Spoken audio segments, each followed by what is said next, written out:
किसका होगा Jammu Kashmir? Non stop coverage आप आज तक पर देख रहे हैं और बढ़त जो शुरुआती रुझानों के मुताबिक है वो आपको बताते चले। जम्मू कश्मीर के डीडीसी विकास परिषद चुनाव के नतीजे हैं, लेकिन अनुच्छेद 370 के हटाए जाने के बाद है और इसीलिए बड़े माने जा रहे हैं। 69 सीटों पर गुपकार गठबंधन 7 क्षेत्रीय पार्टियों का, जिसमें नेशनल कॉन्फ्रेंस पीडीपी पार्टी शामिल है, उनकी सीटें 69 हैं जिन पर वो रुझानों के मुताबिक आगे चल रहे हैं, जबकि बीजेपी 46 सीटों पर आगे है, जिसमें माना जा रहा है कि बहुत बड़ा हिस्सा जम्मू के इलाके में है। कांग्रेस को 20 सीटों पर बढ़त है, अन्य 47 सीट पर आगे चल रहे हैं, यानी इंडिपेंडेंट जो निर्दलीय है। बीजेपी गुपकार में कांटे की टक्कर इसलिए इसे कहा जा रहा है क्योंकि ऊपर नीचे दोनों ही हो रहे हैं। पहले गुपकार आगे था, फिर बीजेपी काफी देर तक आगे बढ़ी रही और एक बार फिर से अब गुपकार बीजेपी को पीछे छोड़ते हुए काफी आगे निकल गए हैं। 182 सीटों के रुझान अभी तक के मुताबिक आ चुके हैं, जिसमें बीजेपी फिलहाल आगे दिख रही है 46 सीटों पर, वहीं पर 69 सीटों पर आगे है गुपकार गठबंधन। उमर अब्दुल्ला की नेशनल कॉन्फ्रेंस, महबूबा मुफ्ती की पीडीपी, ये दोनों ही पार्टियां जो बड़ी हैं वो शामिल है इसमें। अब आइए आपको जल्दी जल्दी बता देते हैं कौन कौन अभी तक जीत चुके हैं, जिनके घोषित हो चुके हैं नतीजे। शोपियां के कापरेन से गुपकार प्रत्याशी की जीत हुई है। श्रीनगर में गुपकार के 2 प्रत्याशियों की जीत हुई है। वहीं शोपियां के जैनपोरा से निर्दलीय प्रत्याशी की जीत हुई है। शोपियां में 1 सीट पर कांग्रेस प्रत्याशी की जीत हुई है।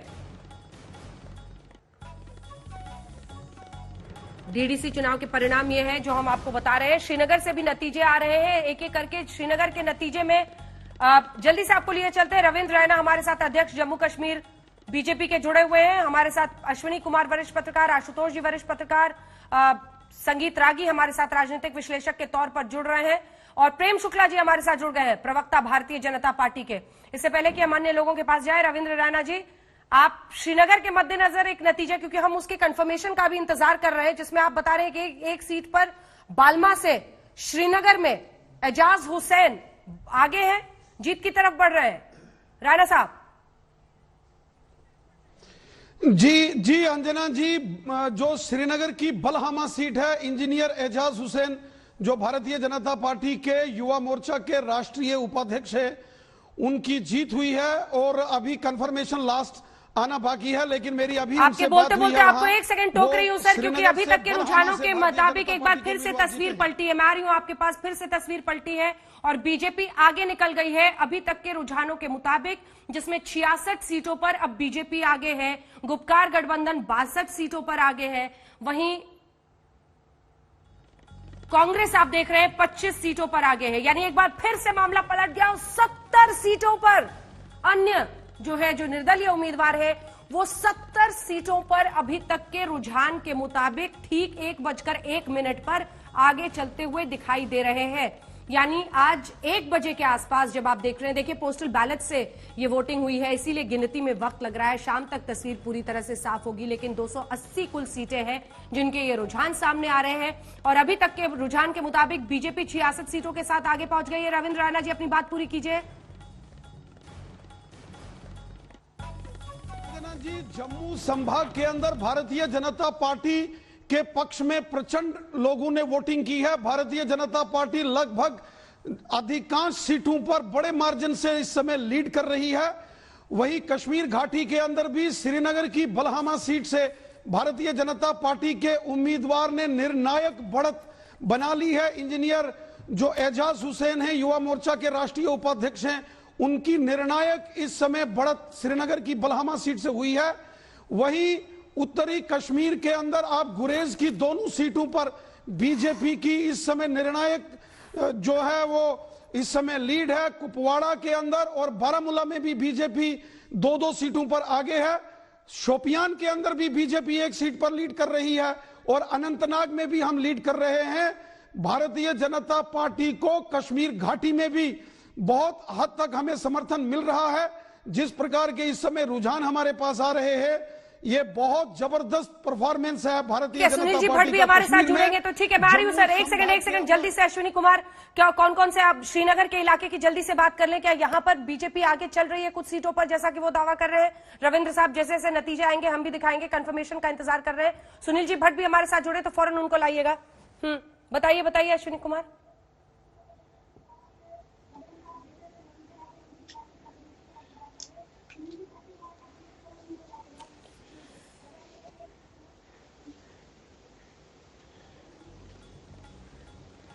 लगता है अश्विनी कुमार तक आवाज नहीं जा रही है। अश्विनी, आवाज आ रही है?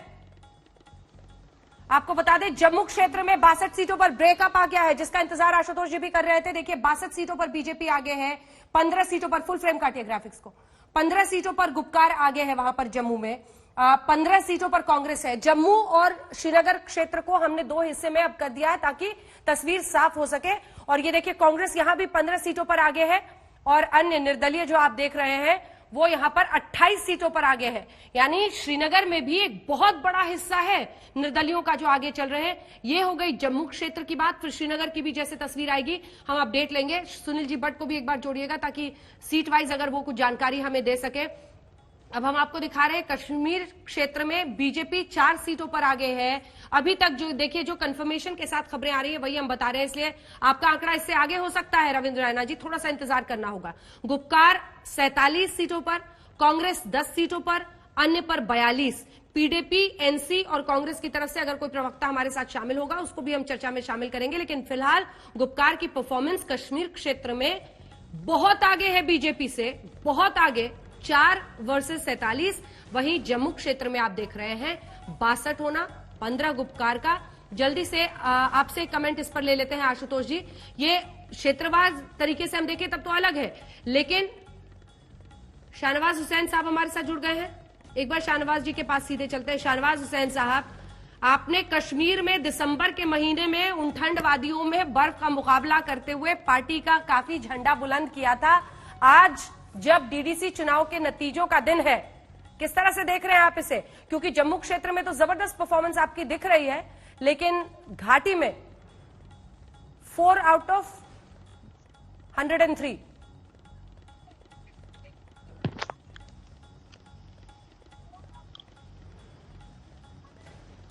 शाहनवाज जी, आवाज आ रही है? जी, मुझे आवाज आपकी आ रही है। खूब ठंड में मेहनत की आपने बर्फ के बीच में, अब नतीजे आ रहे हैं।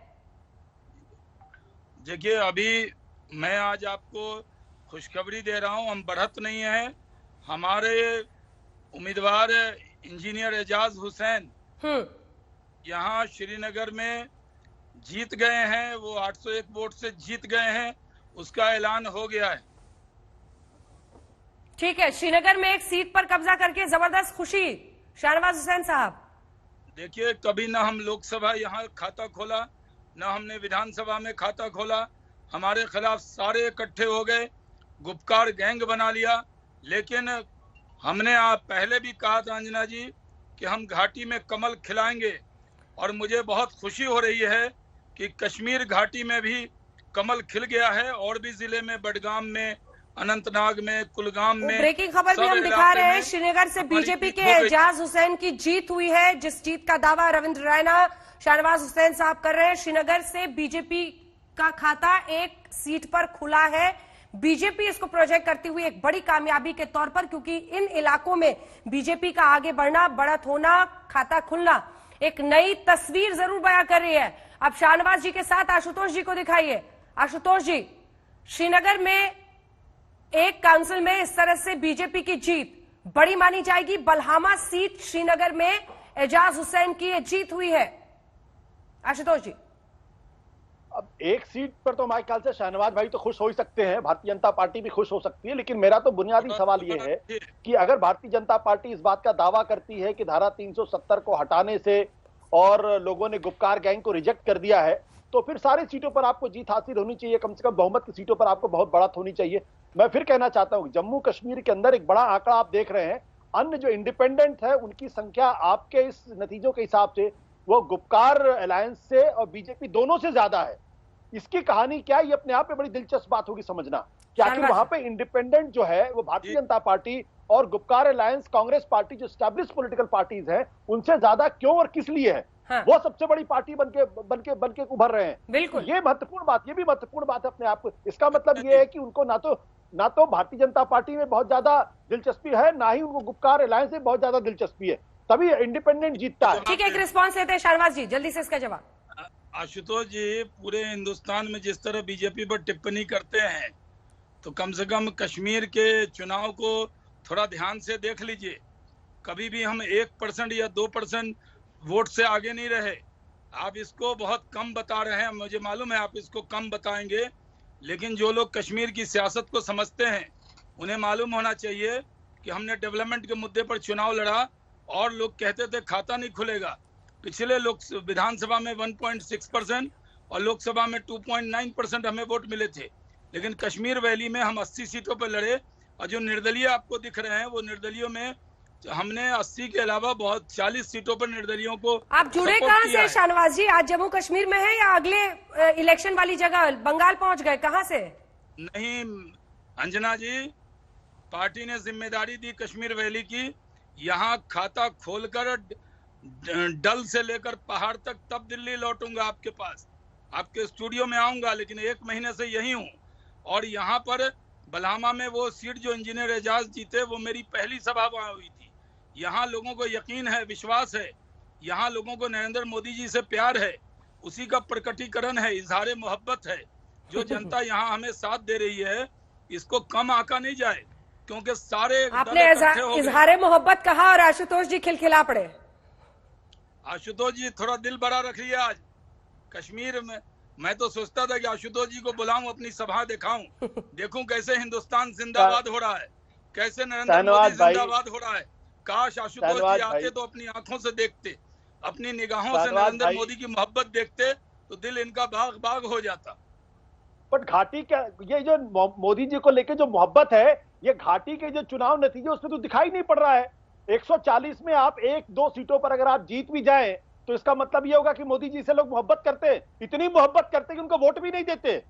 इतनी मोहब्बत करते हैं कि बीजेपी को साथ के साथ खड़े भी नहीं होते। अरे मैं तब मानता आपकी कामयाबी, आपकी पार्टी की कामयाबी, मोदी जी की कामयाबी, मोदी जी से मोहब्बत, जब आज आप घाटी में त्रिपुरा की तरीके से चमत्कार करके दिखा देते, तब मैं मानता कि आपने धारा 370 को हटा के दरअसल कश्मीर के लोगों का दिल जीता है। ये तो बिल्कुल वही बात है। चमत्कार क्यों नहीं किया? जवाब दीजिए शाहनवाज हुसैन। अंजना जी, मैं आपको बता रहा हूँ कि जो लोग घाटी, पता नहीं कश्मीर के बारे में मैंने बहुत बहस करते हुए आशुतोष जी को नहीं देखा, लेकिन जो लोग कश्मीर को समझते हैं, यहाँ हमारा खाता खुलना, इतनी जबरदस्त वोटिंग होना, जमहूरियत की जीत होना, लोगों का यकीन होना, और बीजेपी का यहाँ जहाँ कभी 1-2% हमें वोट मिलते थे, अगर खाता खुला तो आशुतोष जी आप, हमारे मामले में नजरिया आपका अलग है, आप तंग नजर हो सकते हैं बीजेपी के लिए, लेकिन कृपया तंग दिल मत होइए। ये यहाँ घाटी में कमल खिलना ये कितनी बड़ी बात है, ये देश जान रहा है। जो लोग आज तक पर अंजना जी के साथ तंग नजर से आप उनके चश्मे पर तो नहीं वार कर रहे हैं अब कि चश्मा क्यों पहनते हैं? जल्दी से बोलिए आशुतोष जी, एक लाइन के लिए अलग नजरिया है ना। हम अगर कह देंगे हम वो तंग दिल मत होइए आशुतोष जी, करेंगे। आप सोचिए, उनके लिए लग रहा है उन्होंने श्रीनगर में एक जो जीत हासिल की है, उनको लग रहा है एकदम फतेह की है, बहुत बड़ी जीत के तौर पर वो दिखा रहे हैं। और रायला साहब को भी दिखाइए। ठीक है, रायला साहब को दिखाइए। हैरानी इस बात पर है कि जिस बोलते हुए ये ध्यान मत रखिए कि आपने ऐसा बोल दिया कि बीजेपी है कि हम कई सीट जीतेंगे। भाई, जिस शाह जी गैंग बताते हैं उसको वहां की जनता चुन रही है, और जो भारत का झंडा बुलंद कर रहे हैं उनको वहां एक सीट मिलती तो आप बड़े खुश हो जाते हैं। ये दो तरफा बात नहीं चलेगी। या तो घाटी के लोग मोहब्बत करते हैं, अगर मोहब्बत करते हैं 40 में से 40 मिलनी चाहिए, 40 से कम से कम 50-60 सीट तो मिलनी चाहिए आपको। राणा साहब तो मिली ना, जम्मू कश्मीर में तो हम जीत ही रहे हैं। ठीक है अंजना जी, जम्मू कश्मीर के अंदर इस समय जो बलहामा की सीट भारतीय जनता पार्टी ने जीती है, ये वही बलहामा का क्षेत्र है। यहां से आपने लाइव हल्ला बोल किया था जब जम्मू कश्मीर यूनियन टेरिटरी बना था, उस जीरो ब्रिज के पास में ये वही सीट है। और आशुतोष जी, बहुत खूबसूरत इलाका है। लोगों ने भारतीय लोकतंत्र में और जब हम लोग शो कर रहे थे, आपको याद होगा, हजारों का हुजूम वहां पर युवाओं का आया था और वो हिस्सा ले रहे थे हमारे शो में। वो अपने सवालों को पूछ रहे थे, वो विकास चाहते थे, वो विकास के मुद्दों पर चर्चा चाहते थे। बिल्कुल अंजना जी, जब जम्मू कश्मीर केंद्र शासित प्रदेश जिस दिन उसकी घोषणा हुई थी, आप स्वयं श्रीनगर के अंदर थी और जीरो ब्रिज लाल चौक के पास श्रीनगर में जो आपने कार्यक्रम किया था, ये वही क्षेत्र है, यहां से भारतीय जनता पार्टी का झंडा बुलंद हुआ है और लोग जम्मू कश्मीर के खुशी से झूम रहे हैं। भारतीय जनता पार्टी के समर्थित जो 60 इंडिपेंडेंट कैंडिडेट्स हैं, उनमें से अभी तक 24 सीटों पर हमारे इंडिपेंडेंट कश्मीर में लीड कर रहे हैं। आशुतोष जी पूछ रहे थे ये कौन से इंडिपेंडेंट हैं। इन कश्मीर घाटी में 24 इंडिपेंडेंट कैंडिडेट बीजेपी सपोर्टेड इस समय आगे है। हमारा खाता खुला है स्ट्रैटेजी जम्मू संभाग के अंदर। भारतीय जनता पार्टी एक सवाल है आपसे राणा साहब, इससे पहले कि मैं आशुतोष जी के पास जाऊं, ये स्ट्रैटेजी क्यों? क्या इंडिपेंडेंस आपको ज्यादा सूट करता है श्रीनगर में खड़ा करना? क्या बीजेपी के लिए जो एक नेगेटिव इमोशन है कई जगहों पर, वहां उससे बचने के लिए आपने ये किया है? सीधा सवाल पूछ रही हूं। देखिए अंजना जी, राजनीति के अंदर बहुत सारे पैमाने होते हैं, कई पार्टियों के साथ आपको गठबंधन करना पड़ता है। महाराष्ट्र, यूपी, बिहार जैसे बड़े प्रदेशों के अंदर अनेक पार्टियां महागठबंधन बनाती हैं क्योंकि जीत के लिए गठबंधन किया जाता है। कश्मीर घाटी के अंदर हमने 80 के करीब सीटों पर चुनाव लड़ा, तो 60 के करीब हमने इंडिपेंडेंट कैंडिडेट इसलिए हमने उनकी सपोर्ट की कि हम जीत की ओर आगे बढ़ना चाहते थे और वो पोटेंशियल कैंडिडेट थे और हमने उनके लिए कैंपेन की है। कश्मीर के लोग जानते हैं कि ये 60 इंडिपेंडेंट सपोर्टेड बाय बीजेपी हैं। ये चुनावी रणनीति का एक हिस्सा होता है और हम इस चुनावी रणनीति में कामयाब होते हुए नजर आ रहे हैं।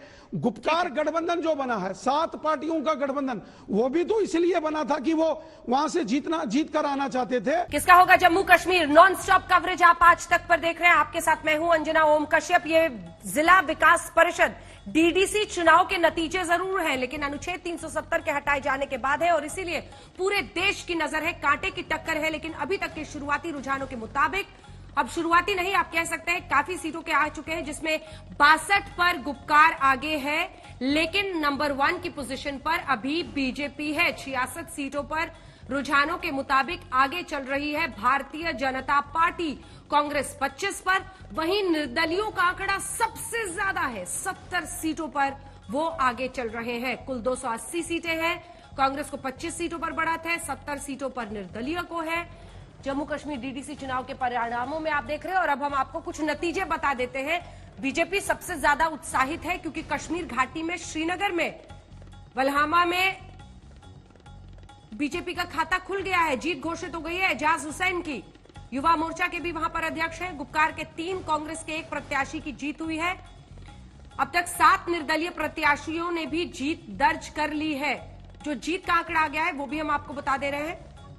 जम्मू कश्मीर डीडीसी चुनाव में ये परिणाम है। हमारे साथ तमाम मेहमान जुड़े हुए हैं जिनके साथ हम चर्चा कर रहे हैं। जल्दी से प्रेम शुक्ला जी आपके पास आते हुए, अभी भी लेकिन घाटी में बहुत लंबी दूरी तय करनी है।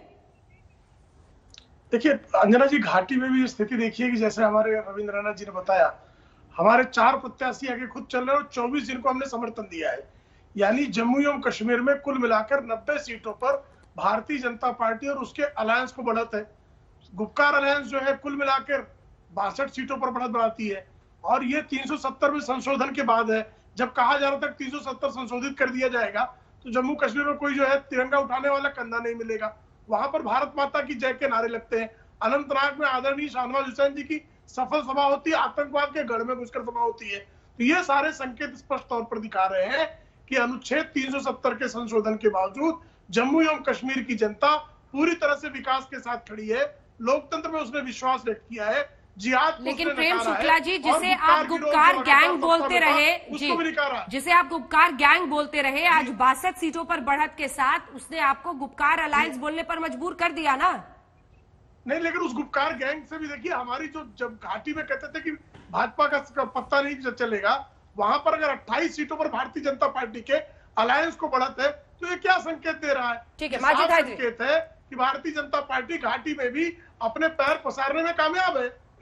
पैर पसारने में बीजेपी घाटी में कामयाब है, कह रहे हैं वो। श्रीनगर में भी एक सीट हासिल करना बलहामा का एजाज हुसैन द्वारा। क्या कहेंगे आप इस पर? हायदरी जी, उल्टी हो गई सब तदबीरें, कुछ न दवा ने काम किया, देखा इस बीमारी तन ने आखिर काम तमाम किया। इस बात में कोई शक नहीं, शहनवाज हुसैन भाई ने बहुत कोशिश की, जम्मू कश्मीर में बिलखसूस कश्मीर में इस दफा चुनाव के लिए प्रचार की। ऐसा प्रचार किया कि शायद ही और किसी पार्टी ने इतनी मेहनत की हो। कश्मीर में कुपवाड़ा नॉर्थ कश्मीर से लेके कुलगाम साउथ कश्मीर तक हमने इनको हर जगह देखा शहनवाज साहब को। लेकिन बात यह है कि जिस देश का किसान खुश नहीं हो वहां कमल नहीं खिलता। अब बात आप कर रहे थे गुपकार गैंग की। अगर गुपकार गैंग है तो क्या इस देश का आज लोकतंत्र गुपकार गैंग के साथ है? क्या इस देश का जनादेश जो है वो गुपकार गैंग के साथ है? ये बात का जवाब अब दें। आज पता चलता है कि 2.5 वर्षों से भाजपा डायरेक्टली कंट्रोल कर रही है जम्मू कश्मीर को और भाजपा हार चुकी है। जनादेश इस देश का ये है कि जो भारतीय जनता पार्टी के देश के साथ साफ है। ये देश के किसानों ने, कश्मीरियों ने, मुसलमानों ने, बाकी माइनॉरिटीज ने आज ललकारा है भाजपा को कि आप हार चुके हो और इंशाल्लाह बाकी देश में भी अब ऐसी हार होगी जैसे आज आपकी कश्मीर जम्मू कश्मीर में हुई है। हार के बाद आप चीख रहे, चिल्ला रहे भारतीय जनता पार्टी के अलायंस को 90 सीटें। अरे अब तो जम्मू में नहीं जीत रहे, जम्मू में तो आप बोलते हैं जम्मू में तो माजिद हायदरी कहां चल रहा है? आज तो मेरे जम्मू का डोगरा भाई आपसे नाराज है। माजिद हायदरी, एक सवाल है, एक सवाल है, आपसे नाराज है। एक सवाल है माजिद हायदरी, एक सवाल है भाजपा को आज माजिद हायदरी, जम्मू कश्मीर के लिए पिछले 6 वर्षों में माजिद हायदरी। लेकिन आप भी तो एक सेकंड आप बीजेपी के खिलाफ बोल रहे हैं, उसमें कुछ भी अचरज की बात नहीं है। लेकिन क्या आप गुपकार अलायंस के साथ हैं? क्योंकि आप भी तो कहते हैं मौका परस्ती की राजनीति की है इन तमाम पार्टियों ने। इसी पीडीपी ने बीजेपी के साथ गठबंधन कर लिया था। आज घाटी में जाइए तो पीडीपी के खिलाफ भी वही गुस्सा दिखता है। किसी अब्दुल्ला या मुफ्ती का समर्थन नहीं किया, आज भी नहीं करूंगा। हाँ। मैं इस चीज पर खुश हूं कि भाजपा को हराया गया है, भले ही वो गुपकार के नाम पे हराया हो। अरे अगर आपको खुश इस बात पर होना चाहिए कि लोकतंत्र में इतने लोगों ने अपनी आस्था जताई है, इतने लोग वोट करने के लिए निकले हैं। किसान भाइयों के साथ नहीं है, वो किसी की नहीं हो सकती। ठीक है, किसानों का श्राप लगा है आज, मेरे पंजाबी भाइयों का श्राप लगा है आज भाजपा को, और यही श्राप इंशाल्लाह पूरे देश में अब इस सरकार को लगेगा। जो किसान भाई की नहीं, वो किसी की नहीं। ये आज मेरे जम्मू के डोगरा भाइयों ने बता दिया कि हम भी अब भाजपा को वोट नहीं देंगे। हिंदू भाई आज वोट नहीं दे रहे भाजपा को। गंदी राजनीति नहीं चलेगी इस देश में, अच्छी राजनीति चलेगी जो सबका बंद करेंगे तो बोलो सर। हायदरी साहब, आप सिर्फ अमीरों का कुछ सुनने की भी रखी है, आप लोग चलाएंगे सबका, खाली बोलने की। आपको जम्मू का डोगरा भाई, मेरा हिंदू भाई साथ नहीं, आप लोग शर्म से। अरे भाई जरा बंद करो भाई लगातार। ठीक क्या किया आप लोगों ने? ठीक है माजिद हायदरी, जवाब भी सुनिए। संगीत राय, देखिए निर्दलियों की जीत ये बताता है कि गुपकार या गुप्तकार ये जो गैंग है उसको भी घाटी में समर्थन नहीं मिला है। उनका जो सबसे बड़ा जनाधार था वही था, जहां उनसे ज्यादा जो है यदि निर्दलीय जीत करके आते हैं तो ये अपने आप में बहुत बड़ी कहानी है कि जो पोलराइजेशन की पॉलिटिक्स पीडीपी नेशनल कॉन्फ्रेंस करना चाहती थी और उनके साथ अलायंस पार्टनर करना चाहते थे, उसे वो जन समर्थन घाटी के अंदर भी हासिल नहीं हुआ है।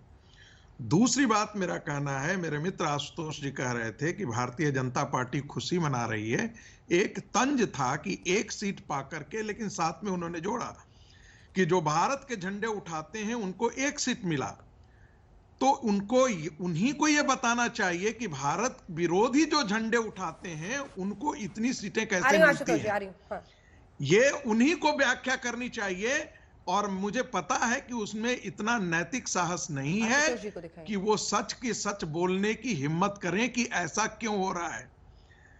तीसरी बात मेरा ये कहना है कि घाटी, सबसे महत्वपूर्ण बात यह है कि निर्दलियों की जीत ने यह बताया है कि लोकतंत्र का क्षैतिज और क्षितिज का विस्तार दोनों हुआ है घाटी के अंदर। हमें पता है कि 1987 के अंदर जब रिगिंग हुआ था और लोकतंत्र की प्रक्रिया को कांग्रेस पार्टी और नेशनल कॉन्फ्रेंस दोनों ने मिलकर के डिरेल किया था, उसके बाद से वहां पर लोगों की भावनाएं लोकतंत्र के प्रति खत्म हुई थी। उस लोकतंत्र के स्तंभ को, उस लोकतंत्र की जड़ों को इस इस चुनाव ने ज्यादा ऊर्जा प्रदान की है, ज्यादा मजबूती प्रदान की है। हमको इसका अनुभव करना चाहिए और हमें इसके साथ जुड़ना चाहिए। आशुतोष जी, देखिए, भारतीय जनता पार्टी स्पिन कराने में बहुत माहिर है उसको। अब अचानक 24 भाजपा समर्थित इंडिविजुअल्स को अपने पक्ष में करने की बात करें, उसके आधार पर साबित करने की कोशिश कर रहे हैं कि पूरी घाटी इनके साथ खड़ी हो गई। देखिए, ये बड़ा गंभीर मसला है। गंभीर इसलिए मसला है और भारतीय जनता पार्टी को अपने अंतर्मन में जाके झांक कर इसकी पड़ताल करनी चाहिए। बीजेपी या जनसंघ का सबसे बड़ा मुद्दा था धारा 370 कश्मीर। जहां हुए बलिदान मुखर्जी वो कश्मीर हमारा है, ये नारा 1951 से जनसंघ के लोग लगा रहे थे। 23 जून 1953 को इसी श्रीनगर में, इसी कश्मीर घाटी के अंदर श्यामा प्रसाद मुखर्जी शहीद हुए थे, ऐसा बीजेपी जनसंघ के लोग कहते हैं। और 1953 से लेकर आप 2020 तक, यानी 70 साल में अगर आप घाटी में एक सीट जीत पाए हैं, 70 साल में अगर आप घाटी में एक सीट जीत पाए हैं, तो ये सवाल पूछना चाहिए कि क्या श्यामा प्रसाद मुखर्जी का बलिदान बेकार गया, या भारतीय जनता पार्टी ने कश्मीर को लेकर एक गलत पॉलिटिक्स की है? ये सवाल आपको अपने मन से पूछना चाहिए कि क्या कारण है कि 70 साल के अंदर घाटी के अंदर लोग भारत के साथ नहीं जुड़ने के लिए तैयार हुए। पूरा कर लेने दीजिए, ये आप तय कीजिए, आपको सोचने का। मिस्टर रागी, मुझे बोलने दीजिए। मैं ये कह रहा हूँ कि जब भारतीय जनता पार्टी ने राम मंदिर का मसला 1980 में उठाया और उसको लॉजिकल परिणति तक लेकर गए, आज यूनिफॉर्म सिविल कोड के मसले को भी उठाया और उसमें एक प्रगति दिखाई पड़ती है। लेकिन आप धारा 370 को, जिसकी वजह से श्यामा प्रसाद मुखर्जी ने अपना बलिदान किया, उस कश्मीर में, उस घाटी में आप 70 साल में एक सीट जीतते हैं और उसको अपनी कामयाबी बनाते हैं, तो मैं मानता हूं आने वाले 700 सालों के अंदर आप निश्चित तौर पर घाटी में अपने मत में सीटें लेकर आएंगे। अगर यही आपकी प्रगति का पैमाना है तो क्यों नहीं श्यामा प्रसाद मुखर्जी को आप श्रद्धांजलि देते? अगर आज घाटी के अंदर आप बहुमत लेकर आते और गुपकार गैंग को, जो आप कहते हैं, उनका हरा देते, तब मैं मानता कि जनसंघ बीजेपी की पॉलिटिक्स, श्यामा प्रसाद मुखर्जी की पॉलिटिक्स श्रद्धांजलि। आशुतोष जी, आप तर्क नहीं कर रहे हैं, आप कुतर्क कर रहे हैं। भारतीय जनता पार्टी ने सुन लीजिए ना, संघ भारतीय जनता पार्टी ने कहा था कि हम 370 खत्म करेंगे। 370 खत्म हुआ और 370 के बाद सुन लीजिए, मैं उसका उत्तर दे रहा हूं सर, धैर्य रखिए।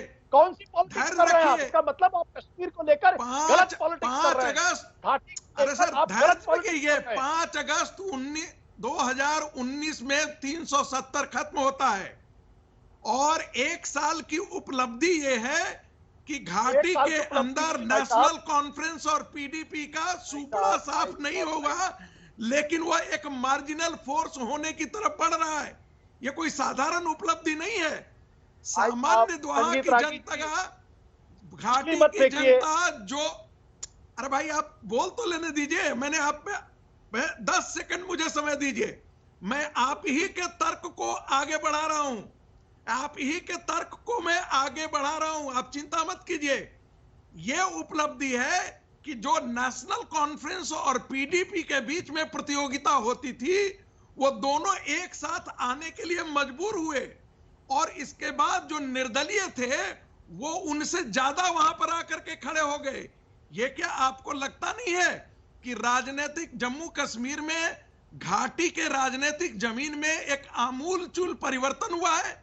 ये क्या आज से पहले 2 साल पहले देखने को मिलता था क्या? प्रेम शुक्ला जी, एक कमेंट आपका, फिर जल्दी से जवाब दूंगी। माजिद हैदरी जुड़ गए हमारे साथ, बताइएगा। अश्विनी जी, कोई भी अपडेट हो तो फौरन हाथ उठाइएगा। प्रेम शुक्ला जी, देखिए, आशुतोष जी की समस्या है, ये तो कहेंगे कि भारतीय जनता पार्टी 303 लोकसभा सीटें जीती, तो 303 की जीतते 239 की हार बताएंगे, तो आशुतोष जी की समस्या है। लेकिन आप इस बात को देखिए कि जम्मू में तो भारतीय जनता पार्टी अगर बचाई, अगर हमने विस्तार घाटी में किया और 24+4, 4 हमारे और 24 निर्दलीय, अगर 28 प्रत्याशी हमारे जीतते हैं, तब जीतते हैं जब पीडीपी एनसी एक हो गई है, गठबंधन करके 7 दलों का खड़ी है, तब जीतते। उसके बाद भी आशुतोष जी जो है विरोध में अंधे हो सकते हैं, लेकिन सत्य को नकारने की शक्ति किसी भी राजनीतिक विश्लेषक में नहीं है। भारतीय जनता पार्टी 3 सीटों से, बंगाल में 3 सीटें पिछली बार जीती थी और 18 लोकसभा सीटें जीती और 200 पार की बात आज हम कर रहे हैं। जम्मू एवं कश्मीर में जहां डॉक्टर श्यामा प्रसाद मुखर्जी बलिदान हुए हैं, कश्मीर की घाटी में भी भारतीय जनता पार्टी का झंडा फहराता हुआ दिखाई दे रहा है। आशुतोष जी, आप मातम मनाने की तैयारी करिए। आप जैसे भारतीय जनता पार्टी का अंधा विरोध करने वाले राजनीतिक विश्लेषकों के लिए निश्चित तौर पर यह मातम की घड़ी है। माजिद हैदरी और आशुतोष जी दोनों बोलना चाह रहे हैं। हैं। आशुतोष जी 2 लाइन से जल्दी से, माजिद हैदरी भी बोलना चाह रहे हैं। मैं तो प्रेम शुक्ला जी को याद दिलाना चाहता हूँ, बंगाल की बात कर रहे हैं, लेकिन गुजरात के बाद कितने चुनाव हारे? कम से 11 राज्यों में आप चुनाव हारे हैं, भूलिएगा मत।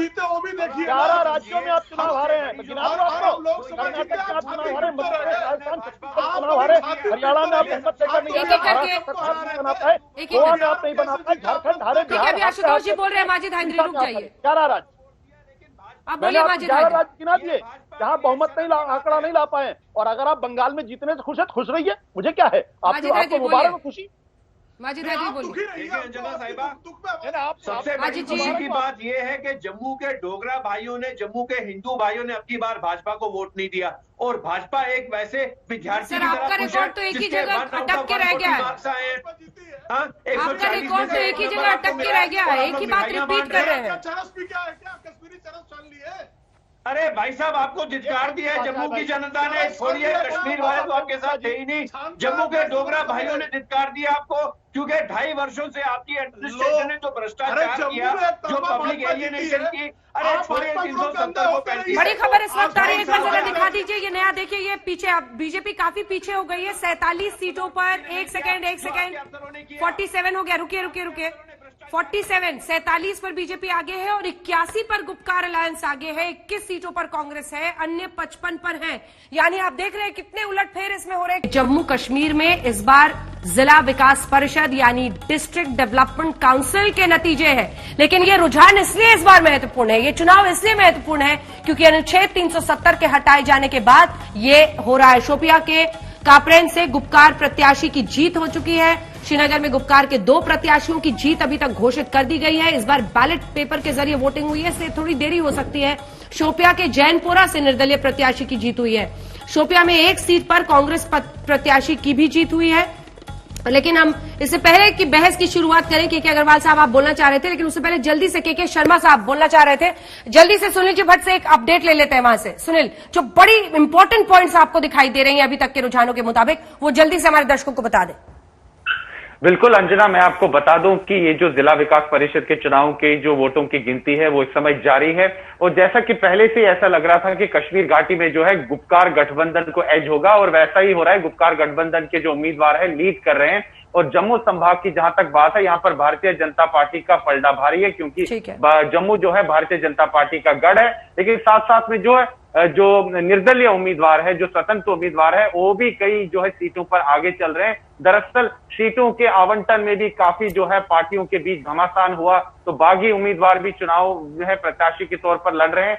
तो ओवरऑल अगर हम सिचुएशन देखें तो गुपकार गठबंधन जो है कश्मीर घाटी में लीड कर रहा है और जम्मू संभाग में जो है भारतीय जनता पार्टी को एज है। लेकिन जैसे कि मैंने पहले भी कहा कि अगर कश्मीर घाटी में बीजेपी कुछ सीटें जीत लेती है, चाहे 5 हो, 4 हो, 3 हो, तो एक तरह से एक मॉरल विक्ट्री जो है बीजेपी क्लेम कर सकती है, क्योंकि कश्मीर घाटी में बीजेपी का वर्चस्व नहीं है। और ऐसा घाटी में किसी भी सीट पर सुनील जी भट्ट अगर बीजेपी को बढ़त मिले तो जरूर बताइएगा, क्योंकि अभी तक आप कह रहे हैं वहां पर खाता नहीं खुला है। शर्मा जी, आप बोलना चाह रहे थे, मुझे पता है आशुतोष जी की बात का भी आप जवाब देना चाहेंगे, बताइए। लेकिन कुल मिलाकर अगर हम देखें तो ये वही तस्वीर है जो प्री अनुच्छेद 370 हटाए जाने के पहले है। जम्मू में आपकी परफॉर्मेंस अच्छी रही है, रैना साहब के नेतृत्व में वहां पर उस इलाके में आपने हमेशा अच्छा किया है, लेकिन घाटी में आपके इनरोड्स बन पाएंगे या नहीं, इस पर नजर महत्वपूर्ण है। शर्मा जी। देखिए अंजना जी, इस प्रश्न से पहले मैं एक बात जरूर आपसे कहूंगा कि ये जो दल थे, चाहे पीडीपी का बयान देख लीजिए, एनसीपी का, जब धारा 370 हटाया गया तो ये क्या कहते थे? ये कहते थे कि वहां आपको झंडा उठाने वाला कोई नहीं मिलेगा, ये आपको वहां पर कोई भारत का साथ देने वाला कोई नहीं मिलेगा। लेकिन ये जो चुनाव हुए और जिस ढंग से इसमें वोटिंग हुई, उससे मैं कहता हूं कि ये सारे जो बातें, ये जो धारा 370 और 35A को लेके जो एक माहौल बनाने की कोशिश एनसी और पीडीपी कर रही थी, और ये कह रही थी कि पूरी जम्मू कश्मीर आपके मैंने देश के विरोध में खड़ा हो जाएगा, ये आज वो भ्रांति को और उस तरह के जो इन्होंने एक तरह की भ्रांति देश में फैलाई थी, आज ये उसके प्रति करारा जवाब। क्या नेशनल कॉन्फ्रेंस की बढ़त भी अपने आप में कुछ कह रही है? क्योंकि जिस तरह से मतलब एकदम एक्सट्रीमिज्म को कई बार महबूबा मुफ्ती सपोर्ट करती हैं, वैसे खुलकर उमर अब्दुल्ला नहीं करते हैं। क्या ये भी एक रीडिंग इसकी हो सकती है अगर नेशनल कॉन्फ्रेंस आगे है पीडीपी से, या फिर बीजेपी से एक वक्त पर हाथ मिलाने की सजा है ये? जी अंजना जी, बिल्कुल आपने सही बोला कि नेशनल कॉन्फ्रेंस और पीडीपी का जो अलग है, जब 370 और 35A में सब लोग इकट्ठे हो गए कि अगर उनको फाइट करना है बीजेपी के साथ। अगर आपने देखा होगा कि लास्ट असेंबली इलेक्शन में भी जम्मू से एक दूसरे पर बीजेपी और पीडीपी एक दूसरे पर हमला कर रही थी कि अगर बीजेपी सरकार आ जाएगी तो नागपुर का दफ्तर वैली में खुल जाएगा। तो अभी भी इन्होंने इस वक्त जो है पीडीपी जो एनसी और बाकी जितने भी अलायंस पार्टीज हैं, सीपीएम है, बाकी लोग हैं, अवामी नेशनल कॉन्फ्रेंस है, गुलाम मोहम्मद जीएम शाह की फैमिली की, ये सब लोग इकट्ठे हो गए। तो ये वोट जो है उसकी इज्जत के लिए उन्होंने जो फाइट किया है कि 370 और 35A को लेकर जो है हमें फाइट करना है। यही कारण है कि नेशनल कॉन्फ्रेंस का जो बेसिकली जो नेशनल कॉन्फ्रेंस एक पार्टी है वहां पर जो कि फील्ड में काम करती है, और पीडीपी जो बेसिकली वो कांग्रेस एनसी बाकी लोगों के जो लोग वहां से भागे थे वो पीडीपी बन गई थी। तो वो लोग आगे फिर वापस भागे हैं, कोई आप पार्टी में चला गया, कोई अपनी पार्टी में चला गया, कोई किसी के साथ चला गया। अभी आपको मैं लेटेस्ट बता दूं कि आपने बोला था कि बीजेपी ने क्या कोई अभी खाता खोला है। गुरेज में 2 जो सीटों पर है बीजेपी लीड कर रही है, और अभी देखना है कि वहां पर क्या होता है। नेशनल कॉन्फ्रेंस जो वैली में सलमान सागर जो है, जो अली मोहम्मद सागर है नेशनल कॉन्फ्रेंस के जनरल सेक्रेटरी, उनके बेटे ने दोनों सीटें सोलिन और सोरा से जीत ली है। और बीजेपी जो है गुरेज में अच्छा काम कर रही है, जो कि बांडीपुर का इलाका है, और वहां पर उन्होंने काफी काम भी किया है। और बीजेपी लगता है मुझे कहीं कहीं कोई खाता खोलेगी, बट अभी जैसे शुपिया में नेशनल कॉन्फ्रेंस सबसे आगे चल रही है और पीडीपी उसके साथ साथ चल रही है। कांग्रेस ने भी वहां खाता खोली है, और अभी अनऑफिशियली जो लग रहा है कि जो गांधरबल का इलाका पीडीपी की तरफ जा रहा है और एनसी नंबर 2 पर चल रही है। तो कहीं पीडीपी आगे जा रही है, कभी एनसी नंबर 2 पर जा रही है। बट वैली में अभी तक जो है कांग्रेस को जो है अपने आप ही फायदा मिल रहा है, हालांकि उन्होंने कोई कंपेन नहीं की है। और मैं देख रहा हूं भी जो डाटा आ रहा है उसमें से कांग्रेस भी आगे चल रही है, कहीं जगह कहीं जीत भी गई है कांग्रेस वाले।